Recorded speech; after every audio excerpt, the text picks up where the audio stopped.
దేవరామేనియా national wide గా కొనసాగుతుంది. ఈ మూవీ భారీ హైప్ తో రిలీజ్ అయింది ఫ్రెండ్స్. త్రిబుల్ ఆర్ తర్వాత 6 ఏళ్ల తర్వాత ఎన్టీఆర్ సోలో హీరోగా రావడంతో ఈ మూవీపై భారీ అంచనాలే ఏర్పడ్డాయి. అందులోనూ కొరటాల శివ ఆచార్య ఫ్లాప్ తర్వాత ఈ సినిమాతో ప్రేక్షకుల ముందుకు వచ్చాడనే చెప్పాలి. ముందుగా అనుకున్న విధంగానే ఈ మూవీ థియేటర్లోకి వచ్చి భారీ ప్రభంజనాన్ని సృష్టిస్తుంది. ఎన్టీఆర్ ఫ్యాన్స్కు ఈ సినిమా బాగా నచ్చేసిందని అర్థమవుతుంది ఫ్రెండ్స్. కానీ కొందరికి సినిమా నచ్చలేదని కావాలని సోషల్ మీడియాలో నెగిటివ్ న్యూస్ స్ప్రెడ్ చేస్తున్నారు. ఇదిలా ఉంటే తాజాగా ఈ సినిమాను బ్యాన్ చేసే ఆలోచనలో ప్రభుత్వం ఉందని టాక్ అయితే వినిపిస్తుంది. ఇందులో నిజమెంత ముందో తెలియదు కానీ నెట్టింట అయితే హాట్ టాపిక్ గా మారింది ఫ్రెండ్స్. అయితే ఈ మూవీని ఎందుకు బ్యాన్ చేయాలనుకుంటున్నారో ఈ వీడియోలో అయితే తెలుసుకుందాం. వీడియోలోకి వెళ్లే ముందు ఫ్రెండ్స్, మన ఛానల్ని మొదటిసారిగా చూస్తున్నట్టయితే సబ్స్క్రైబ్ చేసుకోండి. అలాగే ఒక చిన్న లైక్ అయితే ఇవ్వండి. ఇక విషయానికి వస్తే, ఎన్టీఆర్ జాన్వీ కపూర్ జంటగా నటించిన ఈ భారీ బడ్జెట్ మూవీ రిలీజ్ అయి పాజిటివ్ టాక్ అందుకున్న విషయం తెలిసింది. కానీ నార్త్లో ఈ సినిమాను బ్యాన్ చేసే ఆలోచనలో ఉన్నట్లు, ఆ దిశగా రాజకీయవేత్తలు అడుగులు వేస్తున్నట్లు సమాచారం. అందుకు కారణాలు కూడా ఉన్నాయని తెలుస్తుంది. దేవరా మూవీ పాన్ ఇండియా మూవీగా విడుదలైంది. ఈ మూవీని నార్త్లో కూడా రిలీజ్ చేశారు.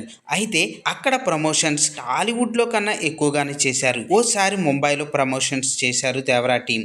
ఈ క్రమంలో బాలీవుడ్ నటుడు సైఫ్ అలీ ఖాన్ రాజకీయాల గురించి సంచలన వ్యాఖ్యలు చేసిన సంగతి తెలిసిందే.